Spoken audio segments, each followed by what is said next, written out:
Welcome to ఎస్ఎస్సిటీవీ. నేను రఫీ. వీళ్ళకి ఎన్నిసార్లు చెప్పినా సిగ్గురాదు. గవర్నమెంట్ ఆఫీసర్లకి ఎంతమంది ట్రాప్ అయ్యి ఎంతమంది దొరుకుతున్నా సరే లక్షల జీతాలు వస్తాయినా కానీ వీళ్ళకి లంచాలు కావాలి. ఇలా చూసుకోవచ్చు. ప్రధానంగా ఈరోజు వార్త, ఎల్ఆర్ఎస్ జారీకి 4.5 లక్షలు అంటే 4.5 లక్షలు లంచం అడిగిందంట. ఓ 1000 గజాల ప్లాట్కు సంబంధించిన ఎల్ఆర్ఎస్ అనుమతుల జారీకి 4.5 లక్షలు డిమాండ్ చేసిన నార్సింగ్ మున్సిపల్ టౌన్ ప్లానింగ్ అధికారిని మణిహారిక ఏసీబీకి పట్టుబడ్డారు. మంచిర్యాలకు చెందిన వినోద్ 1000 గజాల ప్లాట్ ఉంది. ఆ భూమికి ఎల్ఆర్ఎస్ పర్మిషన్ క్లియర్ చేసేందుకు గండిపేట మండలం నార్సింగ్ మున్సిపల్ టౌన్ ప్లానింగ్ అధికారిని మణిహారిక 10 లక్షలు డిమాండ్ చేశారు. చివరకు 4.5 లక్షల రూపాయలతో అంగీకరించారు. లంచం ఇవ్వడం ఇష్టం లేని వినోద్ ఏసీబీని ఆశ్రయించారు. మంగళవారం వినోద్ నుంచి మొదట 4 లక్షలు తీసుకుంటుండగా మణిహరన్ను పట్టుకున్న అధికారులు ఆమెను అదుపులోకి తీసుకున్నట్లు ఏసీబీ డీఎస్పీ శ్రీధర్ తెలిపారు. కాగా కొద్ది రోజుల క్రితం మణిహరన్ని చేవెళ్ల ప్రాంతంలో పట్టుకునేందుకు ఏసీబీ ప్రయత్నించినట్టు తెలిసింది. చేవెళ్ల ఇన్ఛార్జ్ టౌన్ ప్లానింగ్ అధికారినిగా ఉన్న మణిహరన్పై తీవ్రమైన అవినీతి ఆరోపణలు. అంటే యాక్చువల్గా జరిగింది ఏంటంటే, టౌన్ ప్లానింగ్ ఆఫీసర్ అంటే ఇవి చాలా కీలక బాధ్యతలు ఉంటాయి. ఎంత ఇంపార్టెంట్ పోస్ట్ అంటే అది. ఇప్పుడు ఆ జోనల్లో ఏదైతే ప్రతి ఏరియాలో జోనల్స్ ఉంటాయి, ఆ జోనల్కి సంబంధించిన కొన్ని పర్మిషన్స్ ఉంటాయి. అంటే G+2 పెట్టుకోవాలి, G+4 కట్టుకోవాలి, G+3 కట్టుకోవాలి. ఇలా ఏదైతే ఇల్లు నిర్మాణాలు ఉంటాయో ఆ ఇల్లు నిర్మాణాలకు, భవనాల నిర్మాణాలకు కూడా ఈమె పర్మిషన్ ఇవ్వాల్సి ఉంటుంది. అంతేకాకుండా మెయిన్ ఇంపార్టెంట్ లేఅవుట్స్, ఎవరైతే ప్రైవేట్ కానీ ప్రభుత్వానికి సంబంధించిన లేఅవుట్స్ ఉంటాయి కదా, ఆ లేఅవుట్స్ చేసినా సరే ఈమె పర్మిషన్ కంపల్సరీగా ఉండాలి. డిజిటల్ రూపంలో ఏమో పర్మిషన్ ఇస్తుంది, డైరెక్ట్ కూడా పర్మిషన్ ఇస్తుంది. ఈమె క్లియరెన్స్ ఉంటేనే నెక్స్ట్ మూవ్ ఆన్ అవుతారు వాళ్ళు. ఈమె మెయిన్ డ్యూటీస్ ఎలా ఉంటాయంటే, ఏదైతే ఆ టౌన్ కి సంబంధించి, ఆ జోనల్ సంబంధించి ఏదైతే రెగ్యులేషన్స్ ఉంటాయో ఆ రెగ్యులేషన్స్ కట్టుబడి వాళ్ళు బిల్డింగ్లు కడుతున్నారా, ఫ్యాక్టరీస్ కడుతున్నారా, అలాగే లేఅవుట్లు వేస్తున్నారా అనేది అయితే ఈమె చెక్ చేసి వాళ్ళ పర్మిషన్ ఇవ్వాల్సి ఉంటుంది. కొన్ని ఆన్లైన్లో అప్లికేషన్స్ పెడతారు, ఈమె అక్కడ కూడా క్లియరెన్స్ ఇవ్వాలి ఉంటుంది. కానీ ఈమె ఏం చేస్తుందంటే అట్లా ఏం లేదు. డైరెక్ట్ వాళ్ళు రావాలి, ఈమెతో లంచం గురించి మాట్లాడాలి, ఈమె లంచం తీసుకొని అడిగి పోకుండా సంతకం పెట్టేయాలి. ఇది ఈమె దందా. ఇంతకుముందు చేవెళ్ళలో కూడా చేసిందంట. అక్కడ పట్టుకోవడానికి ఏసీబీ వాళ్ళు ప్రయత్నించారు కానీ కుదరలేదు. ఎందుకు కుదరలేదు అంటే, వీళ్ళు ఏం చేస్తారంటే, మెయిన్గా అధికారులు, గవర్నమెంట్ అధికారులు ఏం చేస్తారంటే 100లో 99 సార్లు కూడా వీళ్ళు డీల్ చేయరు. పక్కన ఎవడో ఒకటి ఉంటాడు, వాడిని పెడతారు, ఒక అసిస్టెంట్ని, ప్రైవేట్ అని, వాడితో డీల్ చేస్తారు. ఇప్పుడు నేను ఒక పర్మిషన్ కోసం ఇదే చూసుకుంటే ఎగ్జాంపుల్, ఉదాహరణకి ఇక్కడ ఏదైతే జరిగిందో వినోద్కి సంబంధించి చూసుకుంటే, నేనే వినోద్ అనుకోండి, నేను వెళ్ళి 1000 గజాల ఫ్లాట్కి ఎల్ఆర్ఎస్ కావాలని అడిగినప్పుడు టౌన్ ప్లానింగ్ ఆఫీసర్ని ఈమె ఏం చేస్తుందంటే, పక్కన ఇంకొకటి నాకు అసిస్టెంట్ ఉంటాడు, నేనేం చేయాలి, వాడి దగ్గరికి వెళ్ళాలి. ఏం చెప్తుంది, పలానా అక్కడ ఒక సుబ్బారావు అప్పారావు ఉంటాడు, వాడి దగ్గర పోయి మాట్లాడంటది. నేనేం చేయాలి, నేను వినోద్ని కదా, నేను అక్కడికి వెళ్ళి సార్ ఇట్లా నాకు ఎల్ఆర్ఎస్ పర్మిషన్ కావాలి అంటే, అక్కడ మంచిర్యాలలో 1000 గజాలు అంటే దగ్గర గజం అక్కడ 1 నుంచి 2 లక్షల రూపాయలు ఉంటుంది. 1000 గజాలు అంటే అది చాలా పెద్ద ప్రాపర్టీ. అది వీమేం చేసింది, 10 లక్షలు డిమాండ్ చేయమని చెప్పేసి వేరే వాడికి చెప్తుంది, అప్పారావుకో ఎవరికో ఒకటి సుబ్బారావుకి. వాడు ఏం చేస్తాడు, నేను పోయి అడగగానే 10 లక్షల రూపాయలు మేడం ఇట్లా 10 లక్షలు ఇమ్మన్నారు, 10 లక్షలు ఇస్తే నీ పర్మిషన్ నెక్స్ట్ డే అయిపోద్దని చెప్తాడు. ఇప్పుడు నాకు ఇష్టం లేదు, నేను ఎందుకు ఇవ్వాలి, నా సొంత ఫ్లాట్, నేను కష్టపడి నా కష్టార్జితం, నేను ఎందుకు ఇవ్వాలి లంచం, పర్మిషన్ అది మన డబ్బులతో వాళ్ళ ప్రభుత్వ ఉద్యోగులకి జీతాలు ఇచ్చుకుంటూ మళ్ళీ మన లంచాలు ఇటు ఏంది. అప్పుడు ఏం చేసినట్టే వినోద్, ఇట్లా కాదు మీ కథ, సరే ఇస్తా అని చెప్పేసి బేరవాడిండు. ఇట్లా 4.5 లక్షలు బేరవాడిండు. 4.5 లక్షలకు ఆమె ఒప్పుకున్నది. ఎందుకు ఇవ్వాలి, 4.5 లక్షలు అవసరం లేదు కదా. వినోద్ అప్పుడు ఏం చేసిందంటే ఇక్కడికి వచ్చిండు. నెక్స్ట్ ఇక్కడ చూసుకోవచ్చు, anti corruption bureau, government of Telangana. ఇదేంటంటే మనకి ఏసీబీ, యాంటీ కరప్షన్ బ్యూరో. ఎవరైతే లంచాలు తీసుకుంటారో ప్రభుత్వ ఉద్యోగులు, వాళ్ళకి సంబంధించినవి కట్టడి చేయడం కోసం, వాళ్ళని నియంత్రించడం కోసం ఏదైతే ఇది ఉందో ఈ వింగ్ అనేది అయితే ఏర్పడడం జరిగింది. ఇక్కడ చూసుకుంటే మీరు టోల్ ఫ్రీ నెంబర్ ఉంటుంది 1064. వినోద్ ఏం చేసిండు, డైరెక్ట్ 1064 కాల్ చేసిండు. చేస్తే ఏం జరుగుతుంది, అక్కడ డైరెక్ట్ వాళ్ళకి మన కమిషనరేట్ల ఆఫీస్లో డైరెక్ట్ కాల్ వెళ్ళిపోతుంది టోల్ ఫ్రీ నెంబర్కి. వెళ్ళిపోయిన తర్వాత ఫాలోఅప్ అంతా ఎంత జాగ్రత్త జరుగుతుంది అంటే, ఏం భయపెట్టరు. వినోద్ని చాలా జాగ్రత్తగా కేర్ చేసుకుంటూ, ప్రొటెక్ట్ చేసుకుంటూ, ఎవరైతే హరిణి ఉందో, ఏదైతే ఆ టౌన్ ప్లానింగ్ ఆఫీసర్ ఎవరైతే లంచం అడుగుతారు కదా ప్రభుత్వ ఉద్యోగి గురించి మొత్తం డీటెయిల్స్ తీస్తారు. ఎట్లా తీస్తారంటే, ఫస్ట్ ఆమె ఫోన్ ట్రాప్ అవుతుంది. అంటే ఫోన్ మొత్తం చూస్తారు, ఆమె ఎవరెవరు కాల్ చేస్తుంది, తర్వాత ఆమె ఎక్కడెక్కడ ఏ ప్రదేశాలకు వెళ్తుంది, ఎక్కడెక్కడ రిజిస్ట్రేషన్ చేపిస్తుంది, ఆమె తొత్తుగా ఎవరున్నారు. ఇక్కడ ఉంటాడు కదా ఒకటి అసిస్టెంట్, ఆ అసిస్టెంట్ గారి పేరు, ఆ అసిస్టెంట్ గారు ఏ చుట్టాల ఇంట్లో తిరుగుతాడు, వాళ్ళు ఎక్కడ ల్యాండ్ కొన్నారు, వీళ్ళు ట్రాన్సాక్షన్లు ఎక్కడ జరిగినాయి, మొత్తం డీటెయిల్ మొత్తం తీసుకుంటారు ఏసీబీలు. ఇది పెద్ద కథ. వెనకాల బ్యాక్గ్రౌండ్లో ఒక 100 మంది పోలీసులు పనిచేస్తారు ఏసీబీకి సంబంధించిన వాళ్ళు. 4 టీంలుగా ఏర్పడతారు. ఎవరైతే ప్రభుత్వ ఉద్యోగులు ఇట్లా లంచం అడుగుతారో వాళ్ళ చుట్టాల ఇల్లు, వాళ్ళు రెగ్యులర్గా ఎక్కడెక్కడికి వెళ్తారో వాళ్ళందరి ఇళ్ళ మీద అటాక్ చేస్తారు ఎట్ ఏ టైం. ఈ 4 లక్షల రూపాయలు దొరికింది కదా, ఎక్కడితో పోదు. ఇంతకుముందు ఎన్ని లక్షలు, ఎన్ని కోట్లు సంపాదించిందో. ఒక్క సంతకానికి ఆమె 10 లక్షలు డిమాండ్ చేసిందంటే, ఇప్పటి వరకు ఆమె పనిచేసి ఆమె చాలా ఎక్స్పీరియన్స్ పర్సన్ లాగా ఉంది. అంటే ఎక్కువ కాలం డ్యూటీ చేసిన ఆమె లాగా ఉంది. నాకు తెలిసి ఈమెకు ఒక 10 సంవత్సరాలు అయి ఉండొచ్చు ఉద్యోగం వచ్చి. ఈ 10 సంవత్సరాల ఉద్యోగంలో ఒక సంతకానికి ఒక రోజుకి 10 లక్షలు అంటే ఈ 10 సంవత్సరాల ఉద్యోగాల్లో ఏ 100 కోట్లు సంపాదించిందో. ఇప్పుడు ఆ 100 కోట్లని గ్యాదర్ చేస్తారు పోలీసు వాళ్ళు, అంత ఈజీగా వదిలిపెట్టరు ఏసీబీ అంటే. క్లియర్ కట్ గా నార్మల్ మనలానే ఉంటారు, గడ్డాలు వేసుకుంటారు, మంచిగా నార్మల్ గా ఫ్యాషన్ డ్రెస్లు టీ షర్ట్లు అవి వేసుకుంటారు, అన్ని ఉంటాయి, నార్మల్గా ఉంటాయి. పోలీసు వాళ్ళు గుర్తుపట్టలేరు అన్ని. ఇప్పుడు ఈమె దగ్గరకు వచ్చి ఈమె పట్టుకున్న మరుక్షణం ఎవరైతే ఈమె చుట్టాలు ఉన్నారో అందరిలో సోదాలు అయిపోతాయి. ఈమెకు సంబంధించిన బ్యాంక్ అకౌంట్లు సీజ్ అయిపోతాయి, ఈమెకు సంబంధించిన ల్యాండ్స్ సీజ్ అయిపోతాయి. ఇవన్నీ కూడా చేసేసి తర్వాత ఎవరైతే ఈ వినోద్ ఉన్నాడో, వినోద్ పని ఉంది కదా సంతకం, ఎల్ఆర్ఎస్ ఇప్పియటం, ఆ సంతకం కూడా పెట్టిస్తారు దగ్గరుండి రాపిచ్చి సంతకం పెట్టి పని క్లియర్ చేసి పంపిస్తారు, ఒక్క రూపాయి ఖర్చు లేకుండా. కాబట్టి ఇంకొకటి, వీళ్ళు గవర్నమెంట్ అధికారులు ఎంత తెలివి మీరారంటే 99% పక్కన ఎవడైతే ఉంటాడో అసిస్టెంట్ ప్రైవేట్ వ్యక్తి, వాడికి ఒక 10,000 20,000 ఉద్యోగం ఇచ్చి వాడిని పెట్టుకుంటారు కదా, ఒక్కసారి అది చేయలేరు వాళ్ళు.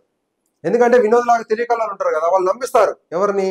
అధికారులు నమ్మిస్తారు. బతిలాడి రిక్వెస్ట్ చేసి 10 లక్షల నుంచి 4.5 లక్షలు తీసుకొచ్చింది కదా బేరం వినోద్. ఈ 4 లక్షల రూపాయలు తీసుకొచ్చింది కాబట్టి వీడికి ఖచ్చితంగా భయపడతాడు, వీడు అసిస్టెంట్ తో మాట్లాడే అవసరం లేదు, నేనే తీసుకొచ్చు అని చెప్పేసి గవర్నమెంట్ అధికారి నమ్మింది. అట్లా నమ్మియాలి ఎప్పుడైనా మనం. నమ్మించిన తర్వాత అటాక్ చేయాలి. అదే కానీ ఇప్పుడు 99 సార్లు 100లో ఇవేం చేస్తుంది, పక్కన ఎవడైతే అసిస్టెంట్ ఉందో వాడిని కలవమని చెప్తుంది. ఒక్కసారి పోర్లో పడుతుంది. ఎప్పుడైనా తప్పు అనేది బయట పడుతుంది, కర్మ ఎప్పటికైనా రిటర్న్ కొడుతుంది. ఇప్పుడు ఆమెకు అదే జరిగింది. ఎప్పుడైనా గుర్తుపెట్టుకోండి, మిమ్మల్ని ఎవరైనా అవినీతి అధికారులు మిమ్మల్ని లంచం అడిగితే మీరు ఫ్రీగా పని చేయించుకోవాల్సిన పరిస్థితులు, మీరు ఫ్రీగా పని చేయించుకోవాలి, వాళ్ళకి లంచం ఎందుకు ఇవ్వాల్సిన అవసరం లేదు కదా. ఇప్పుడు ఏసీబీకి కానీ మనం ట్రాప్ చేపిస్తే మనకు వాళ్ళు రివార్డులు కూడా ఇస్తుంటారు అప్పుడప్పుడు. రివార్డులు అంటే ఏంది, ఇప్పుడు మనకి ఏదైనా పని కావాలి ఈజీగా అయిపోతుంది.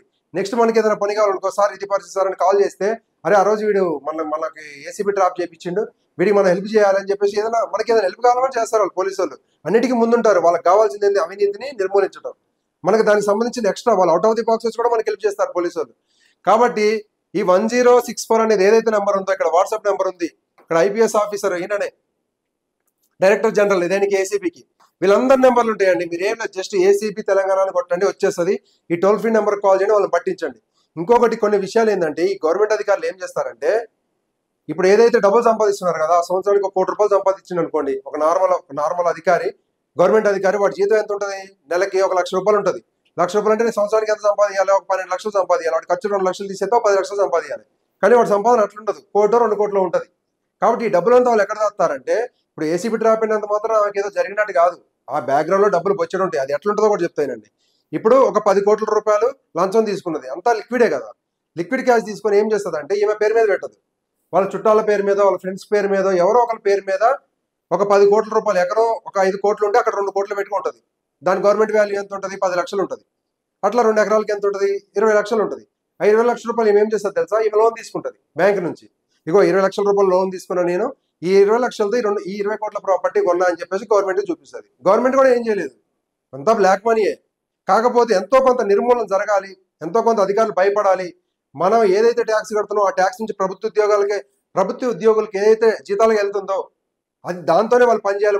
మనం గల్ల పట్టుకుని పని చేయించుకోవాలి. ఎవడైనా సరే, కింద ఉన్న జవాన్ కాడ నుంచి పైన ఉన్న సీఎం వరకు ఎవరైనా సరే మన డబ్బులతో బతుకుతున్నారు, మన డబ్బులతోనే వాళ్ళు మనకు ఫ్రీగా పని చేసి పెట్టాలి. అంతేగాని అట్లా కాకుండా ఇట్లా సంతకానికి పోయినప్పుడు అలా 5 లక్షలు 10 లక్షలు అడుగుతుంటే మీరు ఇవ్వద్దు. ఎవడైనా సరే, పోలీస్ అయినా భయపడొద్దు.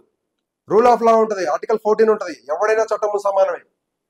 ఎవడికి పెద్ద ఏమి ఎక్స్ట్రా పవర్స్ ఉండవు. అది పోలీస్ అయినా అయి ఉండొచ్చు, లేదంటే రెవెన్యూ అధికారులు అయినా అయి ఉండొచ్చు, ఎవరైనా లాస్ట్ కి రాజకీయ నాయకులైనా అయి ఉండొచ్చు. ఎవరైనా సరే మనకి ప్రజల కోసం పనిచేయాలి, దానికోసం వాళ్ళు జీతాలు తీసుకున్నారు. సీఎం ఉన్నాడు 4 లక్షల జీతం, ఎమ్మెల్యే ఉన్నాడు 4 లక్షల జీతం, కలెక్టర్ ఉన్నాడు 2 లక్షల జీతం, ఈ టౌన్ ప్లానింగ్ ఆఫీసర్ ఉన్నది ఈమెకి 1,50,000 జీతం ఉంటుంది. అంత ఈజీగా సాలరీస్ చాలా ఎక్కువ ఉన్నాయి. ఎందుకు కష్టపడి చదువుకొని రావటం ఎందుకు, ఇట్లా జనాలు పీడించుకొని తిని చివరికి మీరు ఆత్మహత్యలు లాగపోతే ఇప్పుడు ఆమె ఊరుకుంటుందా? ఎంతమంది చనిపోలేదు. నాకు తెలిసిన ఒక విఆర్ఓ, మా ఊరు సంబంధించిన విఆర్ఓ ఇట్లానే లంచాలు తీసుకుంటుంటే విసుగు తింది మా ఊరు ఒక అతను ఏసీబీ డ్రాప్ చేయించిండు. ఏసీబీ డ్రాప్ చేపిస్తే 2 సంవత్సరాలు జైల్లో ఉండొచ్చిండు. ఇంకొక ఆయన వేరే దగ్గర సేమ్ అప్పుడు జరిగిన సంఘటనలోనే ఇంకొక ఆయన సూసైడ్ చేసుకొని చనిపోయిండు. ఎక్కడ దాకా ఎందుకు, మన సిటీ అవుట్కట్స్ లో కూడా ఒక ఎంఆర్ఓ 3 కోట్లు డిమాండ్ చేసి ఏసీబీ దొరికిన తర్వాత ఊరేసుకొని చచ్చిపోయిండు. ఎందుకు అంత కష్టపడి చదువుకుంది మీరు, ఎందుకు ఇలాంటి లంచాలు తీసుకొని ట్రాప్ అయ్యి సూసైడ్ చేసుకొని చచ్చిపోవడానిక? 1-10 సార్లు గవర్నమెంట్ ఉద్యోగులు కూడా ఆలోచించాలి. గవర్నమెంట్ ఉద్యోగాలు చేరే ముందు వరకు మేము అది, మేము ప్రజల కోసం పనిచేస్తాం, మేము ప్రజల కోసం మాత్రమే పనిచేయడానికి వస్తున్నాం, ప్యాషనెట్తో వస్తున్నాం మేమని చెప్తారు. ఆడికి పోయిన తర్వాత చూస్తేనేమో ఫస్ట్ 1-2 సంవత్సరాలు చేస్తారు, 3 సంవత్సరాల నుంచి కథం దుకాణం బంద్. ఎంత వస్తాయి, ఎంత లాక్కోవాలి, ఎంత గుంజుకోవాలి, వాడు ఆ కార్లో తిరుగుతాడో నేను ఈ కార్లో తిరగాలి. ఎందుకే బాబు ఇవన్నీ? వేస్ట్ ఇలాంటి ఉద్యోగాలు రాజీనామా చేసుకుని బిజినెస్లు చేసుకోండి. ఎట్లా మీకు తెలివితేటలు ఉన్నాయి కదా, రియల్ ఎస్టేట్ పాడు చేసుకొని అట్లా బతకండి. పర్మిషన్లు అన్ని మీకు కూడా ఫ్రీగా మీ ఫ్రెండ్సే ఉంటారు కదా, వాళ్ళ దగ్గర పర్మిషన్ తెచ్చుకొని చూసుకొని ఇక్కడ మీరు చేసిన ఎఫ్ఐఆర్ కాపీ ఎవ్రీథింగ్ డీటెయిల్స్ మొత్తం ఈ రూల్స్ అండ్ రెగ్యులేషన్స్ మొత్తం వెబ్సైట్లో ఉంటాయి. ఇవి చూసుకొని ఎక్కడ కూడా లంచాలు ఇవ్వకండి. మనం ఇప్పటి నుంచైనా స్టార్ట్ చేద్దాం. మనం ఇప్పటి నుంచైనా స్టార్ట్ చేద్దాం. రైజింగ్ తెలంగాణ రైజింగ్ బాగానే ఉంది. రేవంత్ రెడ్డి చెప్తున్నారు రైజింగ్ తెలంగాణ ఎక్కడుంది? పేరుకే రైజింగ్ తెలంగాణ రైజింగ్ ఎక్కడ నడుస్తుంది? ఇట్లా లంచాలు తినే అధికారం ఉన్నంత కాలం తెలంగాణ రైజ్ అవ్వదు, మనం బాగుపడదు, మన రాష్ట్రం బాగుపడదు. ఏదైనా చూసుకోండి. ఏదైనా ఎవరైనా సరే మిమ్మల్ని అడిగినప్పుడు ఏసీపీకి టోల్ ఫ్రీ నెంబర్ ఉంటుంది. ఇది మొత్తం రికార్డ్ అవుతుంది. అక్కడ ఏసీపీలో ఏమో నార్మల్ అధికారులు ఉండరు, పర్ఫెక్ట్ ఏమంటారు లంచం తినని అధికారులు, అంటే నిజాయితీ పరులైన అధికారులు ఉంటారు ఏసీబీలో. వాళ్ళు మిమ్మల్ని చాలా జాగ్రత్తగా చూసుకుంటారు. మీకు తర్వాత కూడా ఏదైతే నాన్ ప్లానింగ్ ఆఫీసర్ ఉంది కదా, ఈమె నుంచి వినోద్కి థ్రెడ్ ఏమి ఉండదు. ఎందుకంటే వినోద్కి ప్రొటెక్షన్ కూడా ఇస్తారు వాళ్ళ యాక్ట్ లో ఉంటుంది. ఏ అధికారి అయితే ట్రాప్ చేపిస్తారు. ఇప్పుడు మీరే ఉన్నారు, నేనే ఉన్నా, నేను ఒక డిఎస్పీని పట్టించిన, ఆ డిఎస్పీని రేపు థ్రెడ్ చేయొచ్చు అని భయపడొచ్చు, అవసరం లేదు. ఎందుకంటే ఏసీపీ మనకు అండకుంటుంది. రేపు కానీ ఆ డిఎస్పీ వల్ల నాకు ఏదైనా థ్రెట్ వస్తే ఆ డిఎస్పీ ఎవడైతే ఉన్నాడో వాడి కథమే, ఇంకా వాడికి లైఫ్ లాంగ్ జైలుకే. ఆ విధమైన యాక్ట్ ఉంది మన దగ్గర. ఆ విధంగా చూసుకుంటారు ఏసీబీ అధికారులు. మీరు ఎవరికి డబ్బులు ఇవ్వద్దు, మనం ఫ్రీగా పని చేయించుకునే అవకాశం ఉంది మనకి. గవర్నమెంట్ అధికారులు అంటే మన సర్వెంట్స్, పబ్లిక్ సర్వెంట్స్. పబ్లిక్లకి ఎవరైతే ప్రజలు ఉంటారో వాళ్ళకి సేవ చేయడం కోసం మీరు ఆ పొజిషన్ లో ఉన్నారు. అది గుర్తుపెట్టుకోవాలి ఏ అధికారి అయినా.